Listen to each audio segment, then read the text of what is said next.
Hi, this is Andy from Andy's Travel Blog. Here at the beginning of something new that right now I'm thinking of calling What's the Points? Nothing really happens in the travel blog world without a sort of punny name, so that's what I'm going to go with for now. The whole idea behind What's the Points is a video series that we're going to do a couple times a week that's simply going to talk about what's going on in the miles and points world. What's going on with airline frequent flyer programs? What's going on with some of the more popular credit cards that are out there? And then really anything else I see that's really interesting out in the blog space. So if somebody's doing a really cool trip report or a really controversial trip report, we'll go over that. If there's cool news about planes that are coming out, we'll do that. And other things. So I'm excited about it. It's not necessarily going to be about here are some tips and tricks to find award space on British Airways, unless it's something new. If it's a new trick, then we'll cover it here. But like anything, I really value your feedback. So if you can tell me in the comments down below what you think we should cover or suggestions that you have for this segment, I would be very grateful. Like I said, we're going to try to do this a couple of times a week, and who knows, maybe it becomes something pretty interesting. So we'll see. So let's get started with episode 1 of What's the Points? We're going to start with American Airlines. Now, American Airlines had a long history of problems with the business class seats designed, I guess, co-designed by American Airlines and Zodiac. And this is all, I'm probably going to take American side here because they're the ones who filed the lawsuit. But anyways, 1 Mile at a Time reported all of this, so I'll link to Ben's post below. Anyways, one of his readers noticed that the seats on a 777-200, the business class seats, looked a little different, and here's why. So American and Zodiac had these big issues. So if you've been on an American 787, you notice a business class seat on there. They had issues manufacturing those seats and getting them installed in enough time to meet American's 787 rollout schedule. So American actually canceled the contract with Zodiac and filed lawsuits against them because they had 787s just sitting there waiting for seats that they could not put in the air. If you can't put a plane in the air, you're not going to make a whole lot of money with it. So there's this big legal fight. It hasn't been decided yet. But anyways, American decided to go with the diamond seat from BE Aerospace. Now that's going to be a very similar seat to the one that I flew on Qatar Airways, flying from Singapore to Doha and Doha to Singapore. I'll also paste the link to that below, and I'll put a picture of that seat right here. It's a wonderful, wonderful seat. It probably won't be as private as like the business class seat on the 777-300ER on American, which is really the same seat as Cathay Pacific long haul business class. Dragonair calls that seat first class on their flights, which I've done that. It's just interesting being in a business class seat and they call it first. But anyways, it's a great seat. And 1 Mile at a Time, one of his readers emailed in and said, hey, they actually already put in that seat. And so it's on it's on at least one of the 777-200s in the air right now. And hopefully that's good news. Hopefully it means that they can get these seats rolled out. And I assume that means they're going to be putting these BE Aerospace seats in some of the 787s and the 777-200s that are being reconfigured. The jury's still out on that, but I imagine they're going to move forward with the BE Aerospace seat. So more to come on that as we get more details around the rollout of this new seat. But it does mean that we are getting seats on 787s, seats on 777-200s. So that's great. We're no longer waiting on this whole seating kerfuffle to get sorted out. Now, the next day, 1 Mile at a Time also reported some bad news. So American has quite a few long-haul jets. They have 767s, they have A330s from US Airways, although those are all going to go away. They have 777-200s, they have the 777-300ER, they have the 787-8, and then starting this October 6th, they'll have the 787-9. And that's going to be the one that they first debut premium economy seating on. It's the 787-9. Now on these long-haul jets, you have a variety of seating options back in economy. So, for example, on the 777-200 that has not been reconfigured, you have 2 seats, 5 seats, 2 seats. On the 777-300ER and main cabin extra, you have 3 seats, 3 seats, 3 seats. So still 9 abreast seating is what they call that. Well, 1 Mile at a Time reported, unfortunately, and we all knew this was going to come. I just hate it when this happens. So they reported that the very same 777-200 that had the new BE Aerospace seat on it, they also changed the main cabin extra seating and the economy class seating on the old 777-200 models to 10 across. So 3 seats, 4 seats, 3 seats. This made me really upset. Now, granted, the economy seating in the old 777s was nothing to be proud of in the first place. The screens were outdated. There was no main cabin extra seating. There was really nothing to differentiate a loyal flyer from really anybody else who had happened to buy a ticket on the plane. But what I'm really going to miss is having main cabin extra that is 3 seats, 3 seats, and 3 seats across on a 777. So like the 777-300ER. The route I fly on that jet most often is Dallas to Hong Kong and back.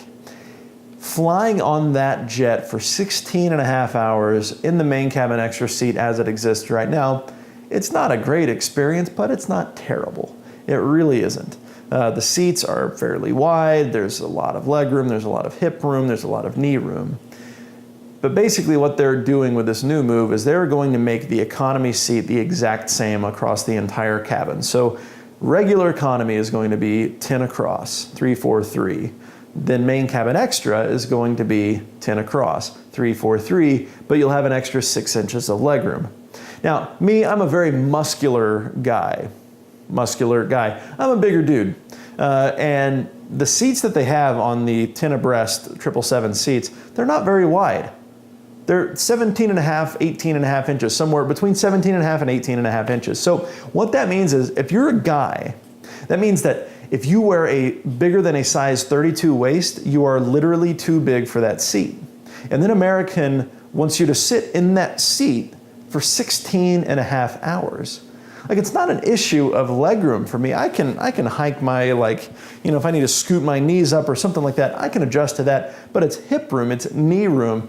Going to 10 abreast seating on a flight as long as Flight 137, which is DFW to Hong Kong, it's a miserable experience. And realistically, this represents, in my opinion, a downgrade of benefits. Because I'm an executive platinum flyer with American Airlines. That means I spend a lot of money and I fly a lot with American. And I've always been afforded the ability to upgrade into these main cabin extra seats. And eventually the main cabin extra seats on the 777s will all be 10 across. And that's a material downgrade to my benefits. And it's an unfortunate reality for the industry in general. American Airlines is having severe revenue problems. They need to cram as many passengers on their planes as they can. But at a certain point, passenger comfort kind of goes out the window there, and that's where we are now. So in as much as 1 Mile at a Time reports some great news about the new business class seats, also some really bad news about main cabin extra changing from 9 across to 10 across on 777s. Again, it's not exactly a one-to-one sort of complaint because there was no main cabin extra on the old 777s that were reconfigured in this way. But still, going from 9 across to 10 across, I don't care which jet it is, that's going to just be awful for passengers. It's going to degrade the customer experience. Now, up next, we have a rather interesting trip report from, again, 1 Mile at a Time. This is not sponsored by Ben in any way. It's just what's been interesting to me as I've been reading through the blogosphere this week. So there's been a trip report where Ben and I think Matthew from one of the Upgrade blogs are enjoying a rather interesting trip on China Eastern Airlines, which is a partner of Delta. Now, it's gone interestingly, and Ben has never been afraid to call something out when he thinks something is wrong. Now, whether I always agree with him, that's a different story, but this has just been interesting because what he noticed and what Matthew noticed on this flight, and I'll link this below or right here, there's quite a strong cigarette smell around the cabin, and it kept going throughout the flight, and they tried to get some information or they tried to talk to the stewardess, and the stewardess was very dismissive about the smell. And nobody was smoking. She had just checked in the cockpit and nobody was smoking, things like that. So it was just really interesting hearing about that, because cigarette smell is a very obvious smell. And if somebody's trying to hide the fact that they're smoking, they can cause a fire, which is very catastrophic on an enclosed tube flying around at 38,000 feet. So it's I think it's pretty fair to be concerned that somebody is smoking. And before you ask, that is why they have ashtrays on most of the lavatory doors. So like, they don't want anybody to smoke, but if they are going to smoke, they don't want them to put the used cigarette butt into the trash with all the paper towels. They would rather them have an ashtray as the flight descends so they can arrest the person who smoked. Well, anyway, so they noticed that they were smoking, that somebody was smoking. They never found out who. They did report that they saw one of the pilots once they landed in Shanghai, and the pilot smelled like a freaking cigarette. So the prevailing theory is that one or more of the pilots were smoking in the cockpit, which is not good. And then that predictably created a ton of comments, people saying, listen, why are you judging them for smoking, or that's not illegal in China, things like that. And then unfortunately people went into, well, that's the Chinese for you. That's never okay to say that, because I'm an American and I can point at examples of Americans being terrible people once they get outside of the United States, and even when they're in the United States. So it's not like we're perfect either, okay? But anyway, so once they landed, he's reported since then that the on-ground experience going to the lounge, they've had like duty managers coming up to them and escorting them all the way into the lounge. And then when they noticed the lounge was kind of dirty and people were taking pictures of it, you know, they were real dismissive and tried to clean everything up and hide everything. So it's turning into a really, really interesting flight. I don't want to spoil the ending for you, because Ben and Matthew, they ended up getting on another flight from Shanghai to Colombo. And I'll let you read that below. I'll link it down here. It's just a really interesting story, and it's just kind of you always wonder if social media teams or airlines are keeping up with this stuff, and sometimes they are, especially with a blog that has the traffic of 1 mile at a time, one of what I call the big three. So yeah, interesting trip report. Please go check it out. And then the final thing in this episode, in episode 1 of What's the Points, let's talk about the Citi Prestige card. Now, I don't have a relationship with Citi. I don't have any referral links to Citi. I don't make any money on credit card referrals like some of the other bloggers do. I don't think that's bad, for the record. But anyways, I'm just trying to give you the information like I see it, so you can know what's the points. Anyways, sorry, I'm gonna try to use that a lot because I think it actually makes a good amount of sense. But let's just cover the news. So Citi Prestige card, some big changes happening for the Citi Prestige card. I actually just got this card. I had been biting the bullet for long enough and said, you know what, I'm just gonna get it. And then like 3 days later, they announced all of these changes. Now, unlike airlines, Citi actually gave some really good advance notice of the changes that are gonna happen, and they put a date on when the changes go into effect. So that date is July 23rd, 2017. And it changes the value proposition of the card pretty significantly, in my opinion. So here's what changed. So you no longer have Admirals Club access. That's bad. You no longer have 1.6 cent redemptions on American Airlines. It's also bad. Basically what that means is that all airline redemptions now are going to be 1.25 cents per point. Okay. The next thing down, let's see here. The 4th night free at hotels, that changed. So the way it worked previously is you could have first, second, third night, and the first 2 nights were $100. The third night was $300, and that 4th night would be reimbursed at the last night's rate. What they're going to do now is average the fare, or average whatever the price was for the 4-night stay, and reimburse you that last night based on that. And also taxes are no longer included in that reimbursement, which I guess makes sense, but that can end up being 20% of 20% or more of a hotel rate. So that kind of stinks. But it's still a good benefit, and I look forward to using it now that I have my card. I got in yesterday.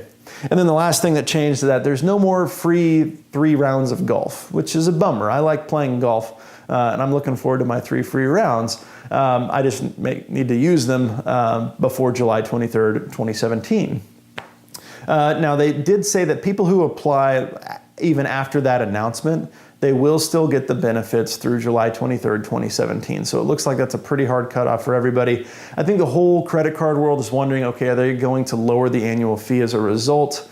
I don't think they will. If they do, it won't be by much. It may be a $250 to $300 annual fee instead. There's still many good reasons to have that card. I don't want to get into all of them here because I may forget a couple of them. I know Global Entry is reimbursed. You get a $250 airline credit as soon as you get the card, and then every January 1st. So there's still plenty of reasons to have the Citi Prestige card if you don't mind having a card with a pretty expensive annual fee. Now, alongside that comes some rumors that was reported by Miles to Memories, is who I got the most of that information from. A Doctor of Credit also had a really good post about it as well. I'll link those below. Still others, and this came from Reddit, I believe. Other people believe that Chase is about to come out with a Citi Prestige sort of like Amex Platinum Citi Prestige sort of competitor. That's going to be a Visa Infinite card, and it's going to be at that $300 to $450 sort of price point for the annual fee, along with some great benefits. Now, the Citi Prestige had some amazing benefits. I don't think any of us are really surprised that they got rid of it or toned down the benefits some, but all it means is that for the next year, I'm going to enjoy those benefits as much as I can, as many 4-night hotel stays as I can find, and it should be really great. So anyways, we're going to go ahead and wrap up episode 1 of What's the Points. Again, please let me know what you would like to hear more about below. If you get any tips, anything like that, please email me, andystravelblog@gmail.com, if you have any news that you think would be worth talking about here. All right, so we will see you next time in episode 2 of What's the Points. Until then, I'm Andy from Andy's Travel Blog. Take care and travel safe.